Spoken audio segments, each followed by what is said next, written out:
Thank you, Carl. Hi, everyone. My name is Tom, and I'm an alcoholic. It's a pleasure to be in Covina. I wasn't rocketed here. I just happened to zoom in for the evening.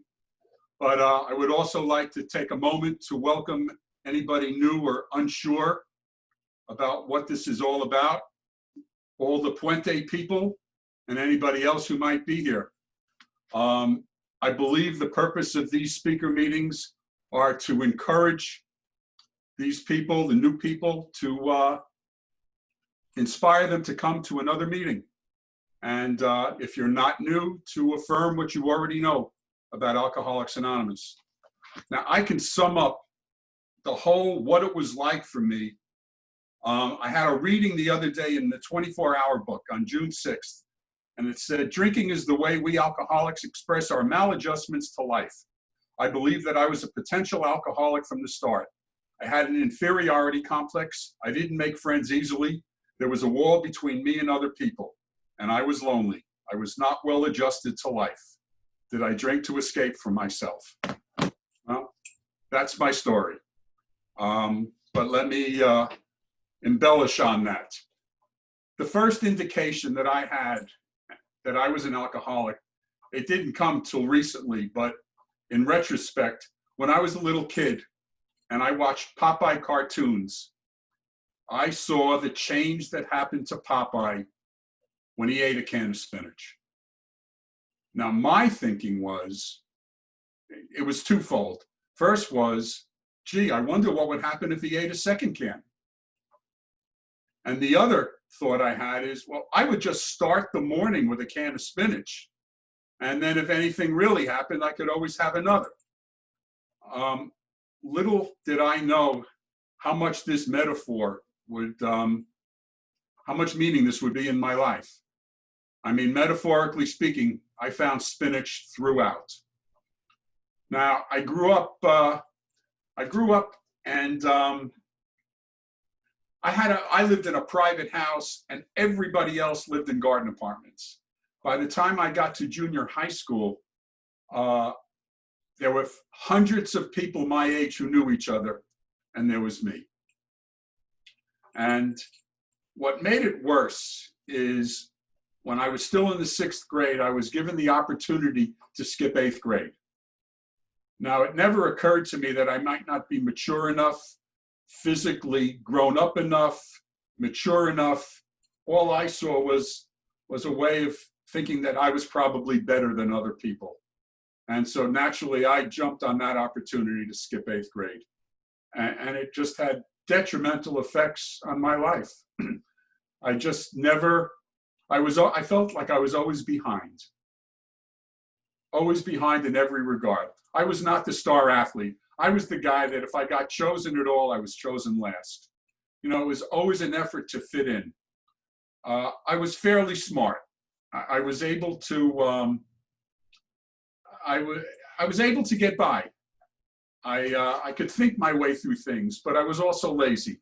I would do just enough to get by and then slack off.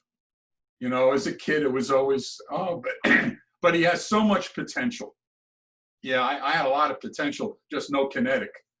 But so things went on, and high school was just, I got pushed around a lot. It just was a horrible time for me. And then going to college was no different. I was about 1.5 years, 2 years younger than everybody there. Way immature to be in college. And again, way behind. Things all changed, I think, in my junior year. I came home and I was at an open house. You know, open houses where there's 100 people crammed into some people's living room because the parents were kind enough to leave. And there was a bag of red pills going around the room. And I said to my friend, gee, what's that? You know, I'm watching everybody take one. And he said to me, take one, you'll like it. So naturally wanting to fit in, I took that pill, and 20 minutes later, boy, was he right. Man, was he right. Because all of a sudden, all my insecurities left me. Anything that bothered me no longer existed. This was the missing piece to my life. And I had no idea the implications of the feeling I had, how it would play out for the rest of my life. And then the next night, I went to a different open house. And I'm looking for that bag of red pills, but there was no bag of red pills that night. That night, they were blue and red.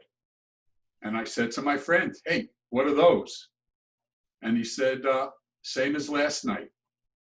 And I took one, and 20 minutes later, I was on top of the world.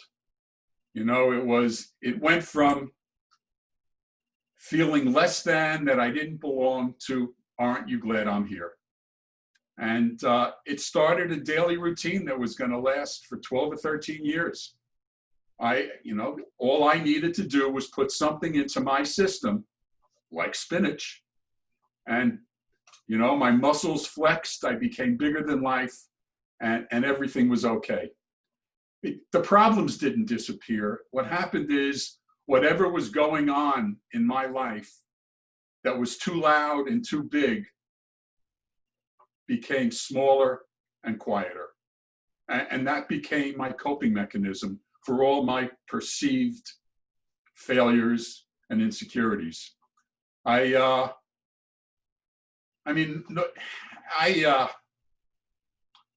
was taking a lot of these drugs, Secanols, Tuinols. Jerry the other night went through the whole list of them.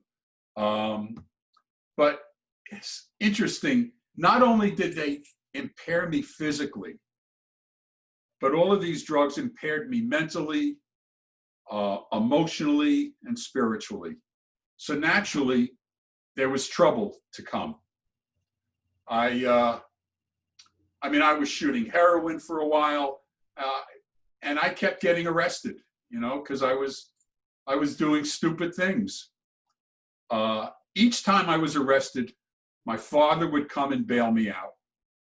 And we would hire an attorney, and the attorney would convince the judge it was my first time in trouble. The judge would let me go. The case was expunged, so I could go to the next time, and it would be my first time again. I was arrested in 4 different cities for 4 different drugs, but it was all the same. Now, it never occurred to me that I had a problem, because I couldn't conceive of not putting something into my system to equalize me with the rest of the world. Trouble didn't matter. It just didn't matter.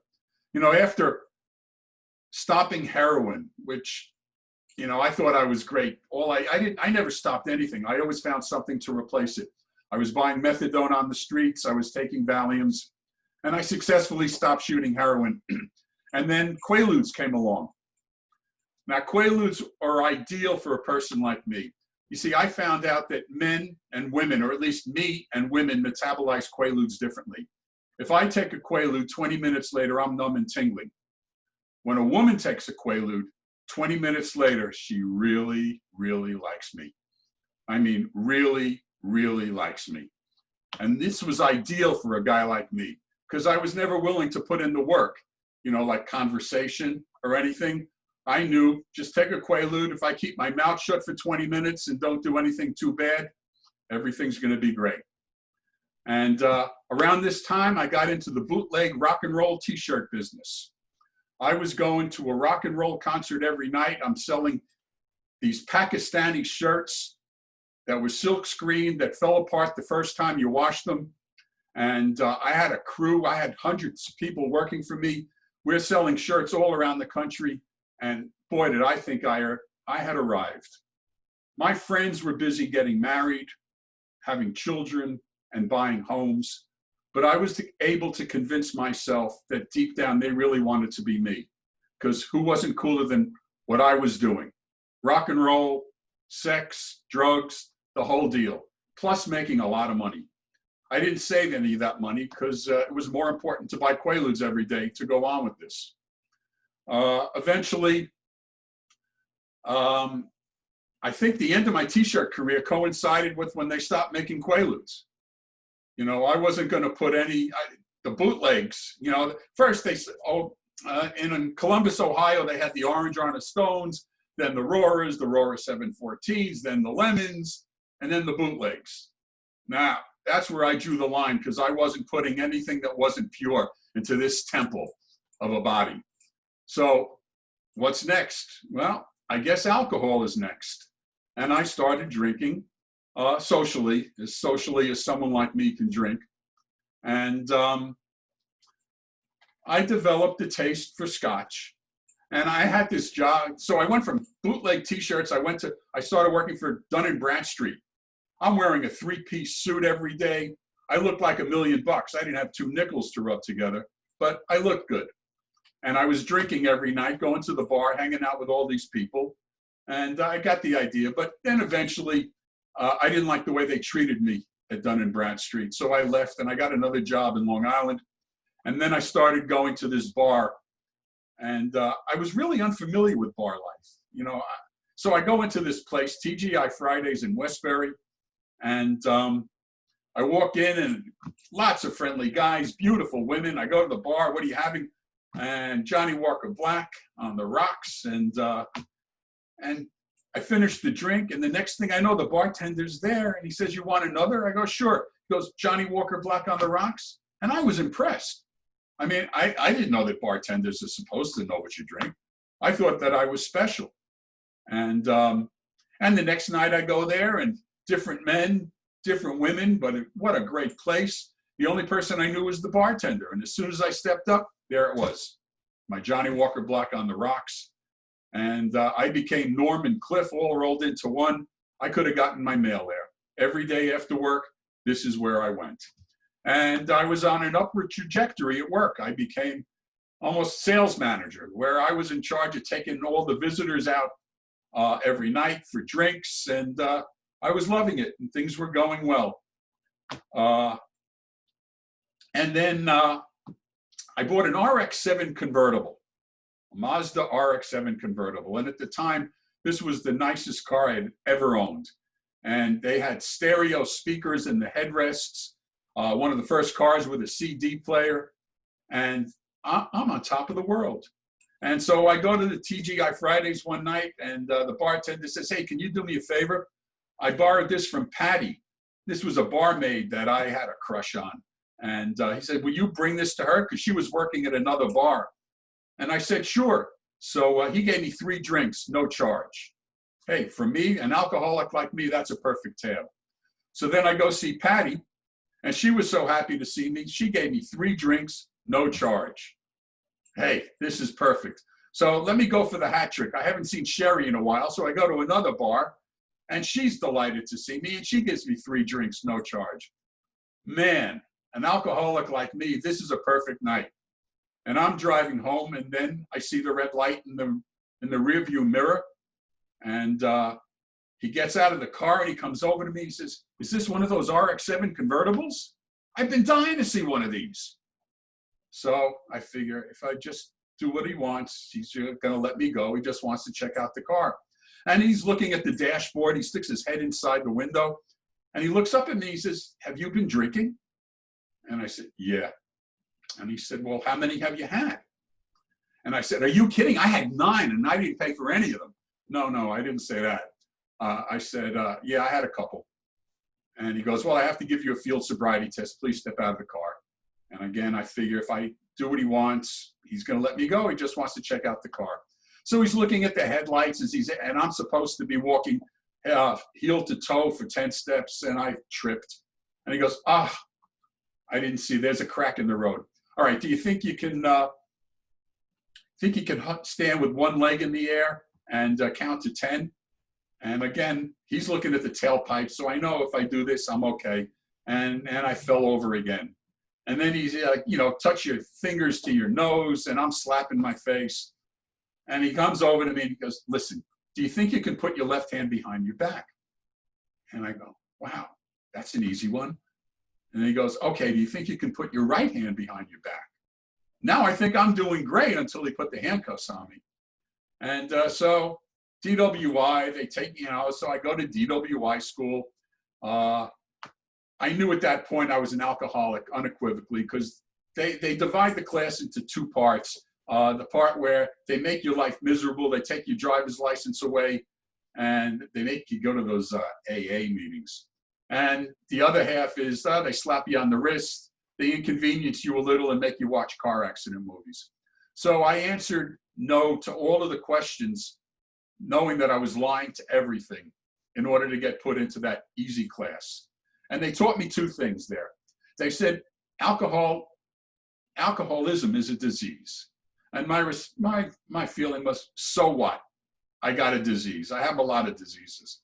And the other one was, if you're addicted to alcohol and all of a sudden you stop drinking, you can have an alcoholic seizure.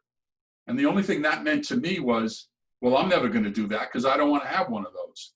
And I continued on.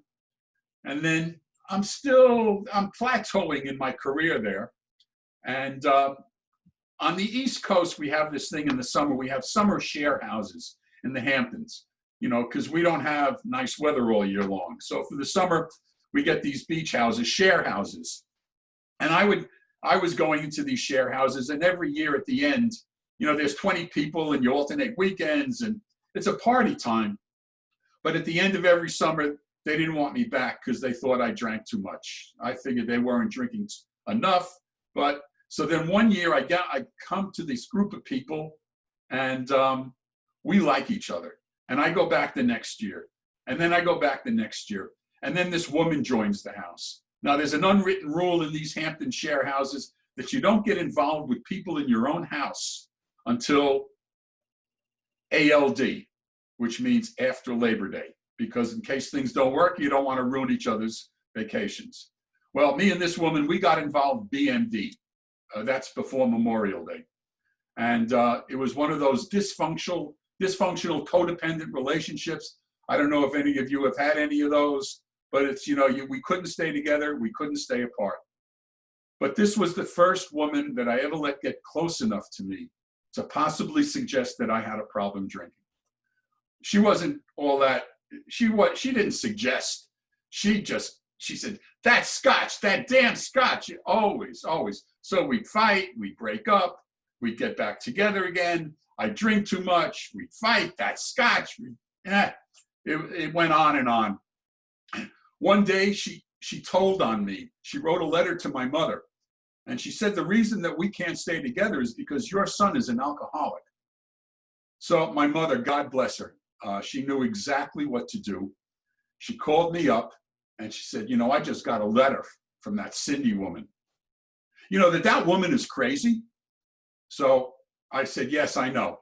And I continued on my merry way. We get together. You know, there was one time she was staying at a friend's house in Manhattan, and I'm leaving that building, and I had a little difficulty navigating my way through the glass door. So instead, I walked into a glass wall.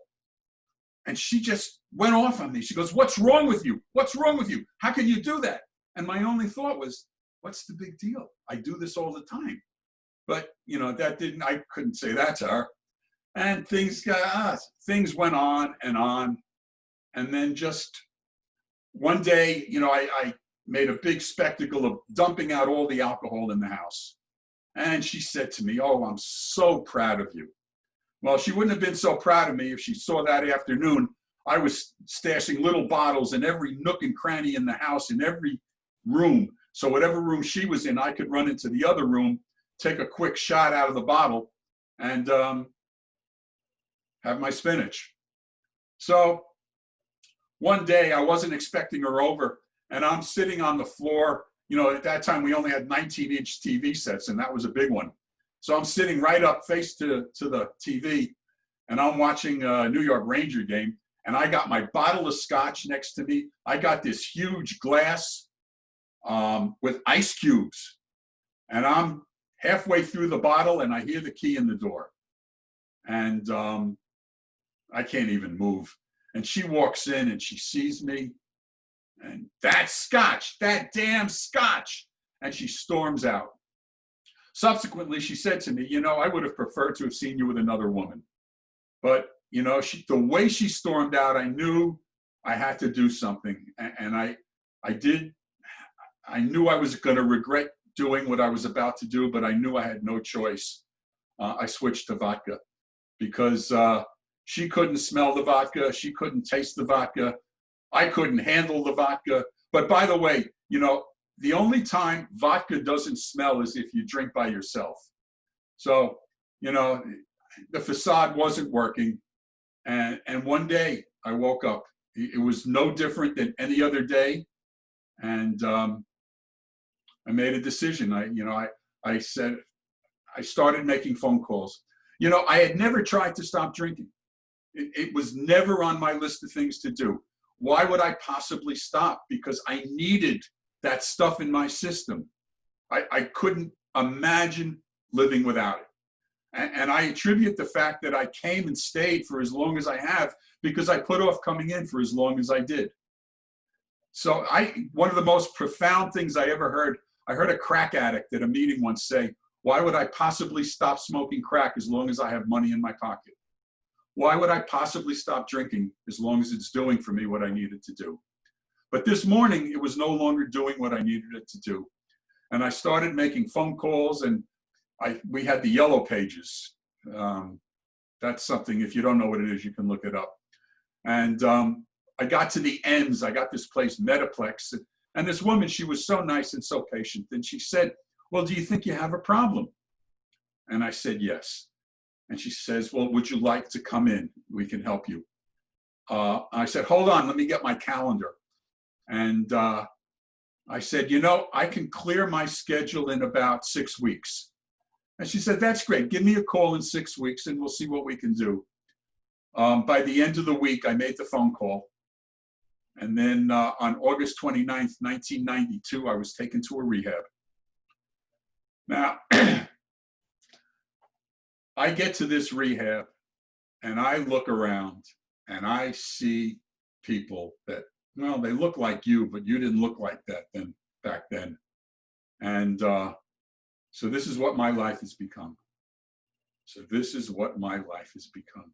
Look at these people. Look at this place. Oh, I can't believe it. This is not what I imagined. This is not what I thought I had in store for myself. And, you know, I just kept myself apart from everybody. When I was there, they had these two guys who were the most screwed up people I've ever seen in my whole life. You know, this was the 5th and 6th time they'd been at rehabs. I thought you go to a rehab and that's it. I didn't know there was such a thing called relapse. And they did horrible things, and so I'm skating by. I'm not getting involved. I'm not doing anything. I was fortunate. I was there for a 4-week program, and 2 weeks in, the director calls me into his office, and he sits me down. He didn't talk to people. He yelled, and he put his face right in front of mine, and he says, "You think you're different than everybody here, don't you?" And of course I did, but I wasn't going to admit to that. I said, no, I don't. He goes, well, let me show you something. And he says, I want you to look at this. And he lights up this box, and it looks like x-rays on the front. And he says, let me tell you what you're looking at. You're looking at livers that don't look, these are not normal livers. And those two guys were Pat and Mike, the two screwed up guys. I think every rehab, I don't know about Puente House, but most places have two guys that are the most screwed up people you've ever seen, just so when you get there, you won't feel so bad. And he goes, well, these livers, these are not healthy livers. And one of them is Pat's, and one of them is Mike's, and this one is yours. You still think you're different than everybody here? And as I'm speaking to you tonight, I can tell you that was the defining moment in my sobriety, because I knew at that moment, I was no different than anybody else. The outside stuff had no bearing on this thing we call alcoholism. And I started listening, I started paying attention, and I got, you know, they told me when I was there, and I'm sure they say this anytime, it's when you get out, you join a group, get a sponsor, do 90 meetings in 90 days, get involved. And I got to tell you, I didn't like anything I heard. I didn't agree with it. I didn't approve of it. But another reason that I can tell you I came here and stayed is because I did everything that I heard. And I fought everything. And I got out. This guy said he'd be my sponsor. Well, that's nice, you know, and he picked me up. That's a very nice man. I lost the job I had for 10 years. And so now I'm free to go to these. I went to these afternoon meetings, and I see a guy that I grew up with, and this was a bad guy.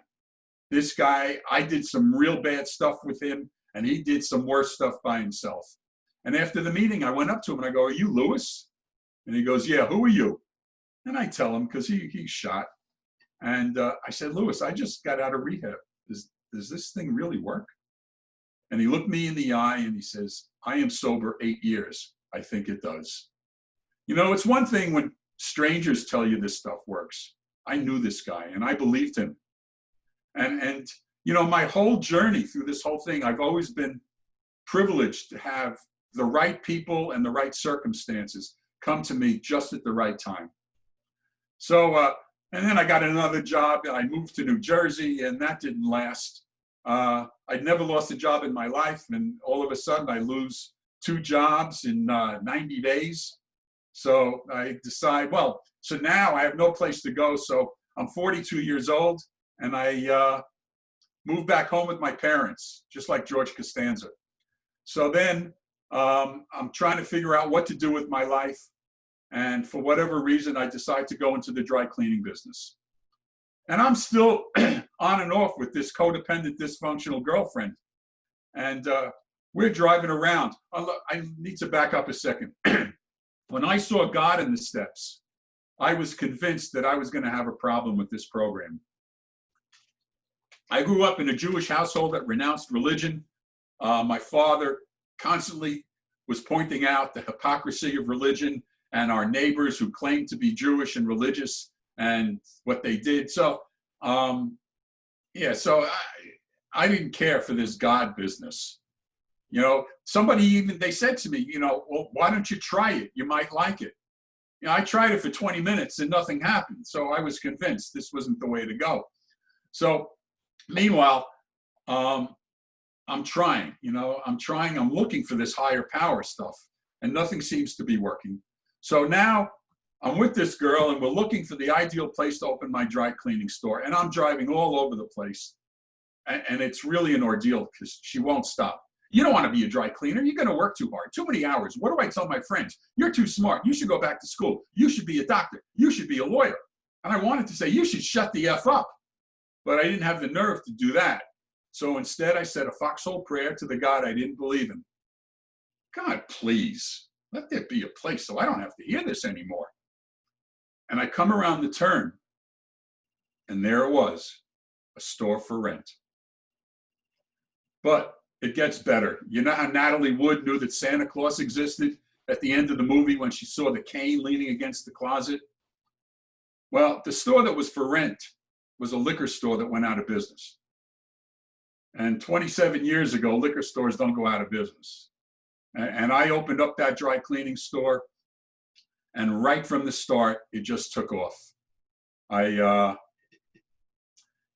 did very well there. And the basic principle in that business, as I'm sure in most businesses, is based upon doing what I say I'm going to do when I say I'm going to do it. And boy, did I learn that lesson in Alcoholics Anonymous. I learned a lot of stuff in Alcoholics Anonymous. You know, I went to college, but everything I've ever learned about life and about getting along with people, I learned and continue to learn in Alcoholics Anonymous. All right, so now I opened this dry cleaning store, so I know to go find an AA meeting. So I go to this group, and they're doing things differently than I'm accustomed to. But I don't think that they're doing it differently. I think they're doing it wrong. You know, if you ever get sober in one area and go to another area, you'll experience that same phenomenon. They are doing it wrong. You know, they check in, they say, "My name is Tom, I'm an alcoholic. My sobriety date is August 29th, 1992. I just joined this group. I don't have a sponsor yet, but I had a good day." Now, I don't know if you guys experience this, but it seems on the East Coast, there's always one guy in every group that'll come up to somebody like me at the end of the meeting and attack me. "You don't have a sponsor? You got to get a sponsor. You can't do this by yourself." Okay, great. So the next meeting, I check in again, and I don't have a sponsor yet. And I'm halfway out the door, and he's got his hand on my shoulder. "You don't have a sponsor yet? You got to get a sponsor. Sponsor takes you through the steps. The steps are how you change your life." Okay, great. Thank you. Thank you. Next meeting, I'm getting into my car, and there his hand is on my shoulder. I can't take this anymore. So I see this guy, Tom, same name as me. He looks like he'll leave me alone. I ask him to be my sponsor. So I check in, and yeah, and I have a sponsor. End of the meeting, this guy comes up. He goes, "That's great. What step are you on? We're a very step-oriented group. The steps are how you change your life. The person you were is going to drink again. The person you become." Okay, okay. He goes, "So what step are you on?" So I say, "I'm on step 4. I figure that's a good place to start." He goes, "That's great." So, he comes up to me all the time. You do your 4th step. I didn't know that he was friends with my sponsor. So this guy, Tom, says to me one day, he says, "Listen, if you don't do your 4th step by the end of the month, you're going to have to get another sponsor." Now, I'm not willing to have this guy chase me all over town again. So I did my 4th step. Ultimately, it took me 8 months and about 2 hours. And I'd sit down with him, and I did my 5th step. And we went through the steps. And this is what I found. Step 1 was definitely my problem. And step 2 was the solution. Not that I cared for this solution, but it was the solution that I was offered. And then step 3 is, okay, do you want to avail yourself of this solution, or do you want to go along with something that doesn't work? Now, in step 4, without the benefit of any drugs or alcohol, I had to look at everything about my life that made me want to drink or use drugs. So naturally, I procrastinated, but ultimately when I put it there and laid bare when I told it to my sponsor, that was something. 6 and 7, boy, are they confusing. First time around, they're just a gateway to step 8. I didn't realize I'd be doing 6 and 7 forever for the rest of my life. That's where I get right with God.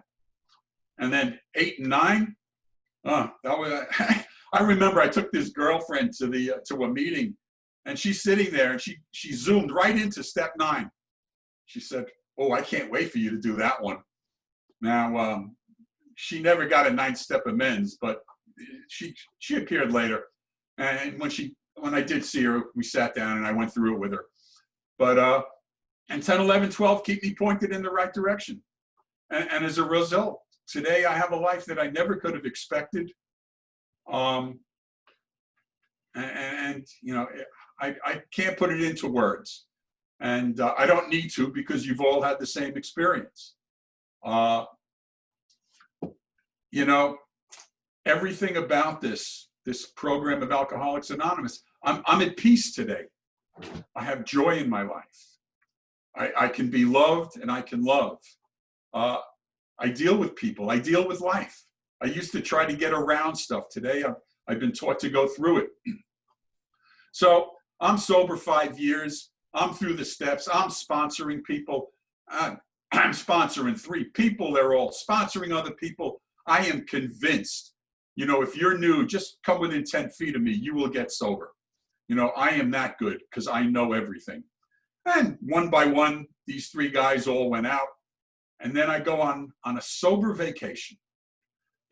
Why not? I deserve a vacation. I work hard. And I go there figuring I know it all.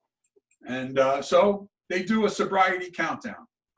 And 5 years sober, I was the distinct minority. And I haven't missed a vacation every year. And I'm still in the minority. Carl, when you have your speakers here, I still keep score a little. And everyone is like 35 years. And I'm sitting at 28 almost. So, I'm trying to catch up here, and it's just not working. You guys in your LA meetings, you ask for people under 30 days. You should ask for people under 30 years. But I digress. So, and I met these people who taught me what this program is all about. They're living the life that's described by everybody, and I knew I could learn from them. So now I'm about 8 years sober, and I got this guy that I'm trying to 12-step, and he's not buying it. And then one day I get a collect call from the Bridgeport House of Detention. And, will you accept this call? And in the background, I hear this guy saying, "If you accept the call, I'll even let you sponsor me." So I knew he was serious. So my sponsor at the time, a different sponsor, he was an ex-cop. So I called him and we went to the jail and we bailed him out. And this was a horrifying experience for me. It was an assault on all of my senses. You know, the smell of the place, the sound of the clanking, I had this taste in my mouth. I didn't want to touch anything. It was just all disgusting. So we get him out. I drive home and the first thing I do is take a shower because I had to wash all of this stuff off of me. And the next thing that I did is I called my parents and I got my father on the phone and I said, you know something? I never understood what I put you through all of those times. I mean, this is how I felt bailing out a guy that I didn't really know very well. I couldn't imagine what my father felt like bailing out his son all of those times, again and again.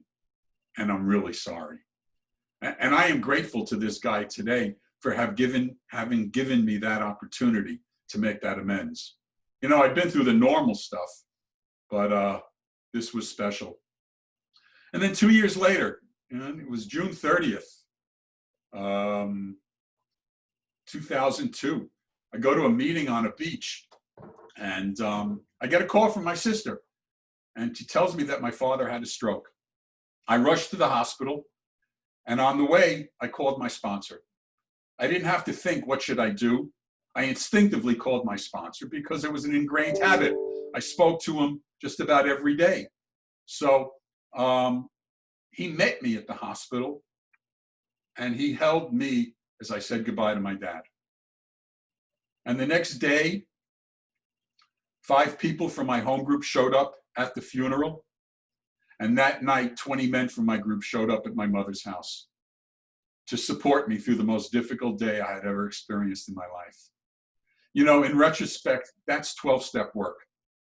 You know, I was the recipient of 12-step work. When in the 12-step, it says, you know, we try to help the alcoholic who suffers. It's not the guy on the bar stool necessarily. Any night it can be me or you. And that day it was me. And my group showed up and they gave me the hope. You know, Alcoholics Anonymous, there's nothing I have ever done or ever will experience that somebody else hasn't and who can tell me how they got through it. I'm not interested in your advice, but I'm very interested in your experience. So things are going along. I'm moving along. And now, 6 years ago, almost, I wake up in the middle of the night. I go to the bathroom. 15 minutes later, I go to the bathroom. 15 minutes later again, and then 2 more times. And I go, something's wrong. Maybe I should turn on the light. And I see that I'm hemorrhaging. So it's about 2 o'clock in the morning, and I don't think it's so bad. So I bundle myself up, I get dressed, I drive myself to the hospital. I go into the emergency room and I tell them what's going on. But the first thing I tell them, listen, I'm a recovering alcoholic, no narcotics. I was taught to do that on day 1, so it held me in good stead. I told them I had to go to the bathroom. I go to the bathroom and I passed out. They kicked down the door and I come to and they said to me, listen, we need some information. Who's your emergency contact? Well, it's 3 o'clock in the morning. I don't think it's that bad. And I don't want to bother anybody. So I said, I don't have one. So this nurse behind me, she says, well, why don't you call your sponsor? Turns out her family's riddled with alcoholism, so she knew the deal. I called my sponsor. He showed up there. And he drove my car home. He stayed at my house and took care of my dog. And I was in the hospital for about 10 days. And he stayed in my house for another 2 or 3 weeks after that to take care of me. Finally, when I had enough, I threw him out. But it was great. And then, so I keep passing out because I keep hemorrhaging there. And they wanted to give me an angiogram, but the angiogram machine broke. So they bundled me up and they chained me down to another hospital, a teaching hospital. You go to a teaching hospital, you got people walking in all the time and they're poking you all over with no regard to what's really wrong with you. And I'm flipping out. I go, I need to know what's going on here. And I'm calling the first hospital. I want to go back. But ultimately, they change shifts, and this woman comes in. She goes, "Are you a friend of Bill's? I'm sober 25 years. Don't worry, I'm going to take care of you." And things are going, and all of a sudden, I'm hemorrhaging again, and I pass out, and I'm panicked. And she says to me, as I come to, she goes, "I'm dying, and I don't even know it." And she says to me, "Relax, sit back, let us take care of you. If you're new here tonight, you're dying and you don't even know it. But sit back, relax, let us take care of you." So ultimately, they take me in. I go into surgery. They remove my entire large intestine. I wake up with 40 staples going down my chest. And the head of the ICU unit comes in, and he says to me, "Listen, if you can be sober for 22 years, you're going to get through this." And he hands me a 24-hour book.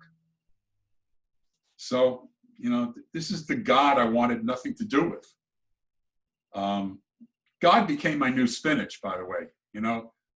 I need a burst of energy. I need something to make things right. There's my higher power. So he hands me the 24-hour book. My doctor's name was Dr. Buddha. How does all of that happen? So I'm in the hospital, and out of the blue, my friend Steve from Sober Vacation sends me a cartoon. He had no idea what was going on. He just thought this cartoon was funny. It's about a guy holding a balloon, and the caption is, "Everybody wants to be loved and respected, except for Tom. He doesn't give a shit." So it prompted me to call Steve. And I called Steve and I told him what was going on. And he said to me, "I had something like that 20 years ago. You're going to be okay." The doctors and the nurses, they tell me that stuff. I believe Steve. I knew Steve. I saw that he was okay. And he said these inspiring words to me.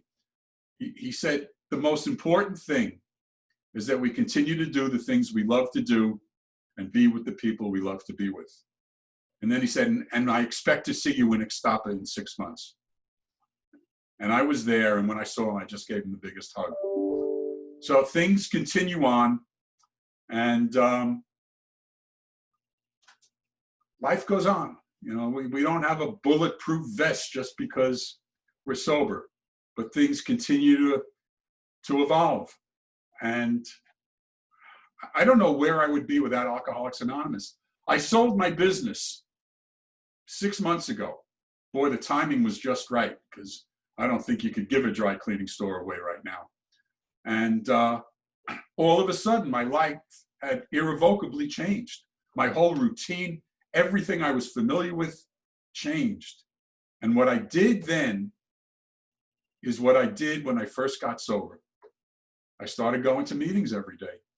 I turned myself over to Alcoholics Anonymous, and I've been well taken care of. See to it that my relationship with him is right, and great events will come to pass for you and countless others. That's the great fact for us. As I stand here tonight, actually I'm sitting, and I say, so this is what my life has become. I can't believe it. I can't believe it. It's so good. But just one more thing, and then I'll end. It's this disease of alcoholism. So when was it? In February, I'm in Puerto Vallarta, and I had back pains and then lower leg cramps and whatever.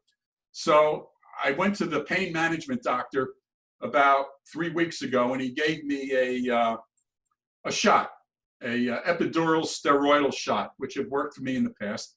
And as I'm leaving, the nurses asked me 2 or 3 times, "You want to make another appointment?" And I said, no, everything, if I need one, I'll call you. And within a day, I'm feeling better. By the second day, I'm feeling great. And I'm doing a 5-mile walk. And then the thought comes to me, maybe I should get another shot. Because if one shot was this good, imagine what another one can do for me. So alcoholism, the thinking part of it never goes away, but the instinct to act on it does. Or at least it has for me so far. So in closing, I want to say this. To people who are new or not even sure, the big book in the preface, it asks us to think about three things. Some people think that's the origin of that upside down think, think, think sign. And it says something like this. If you think you've ever done anything like I've done, or more importantly, if you think you've ever felt like I felt, or most importantly, if you think this program can work for you like it's working for me, then you're in a really great place. But don't take my word for it. Stick around and find out for yourself. Thanks very much.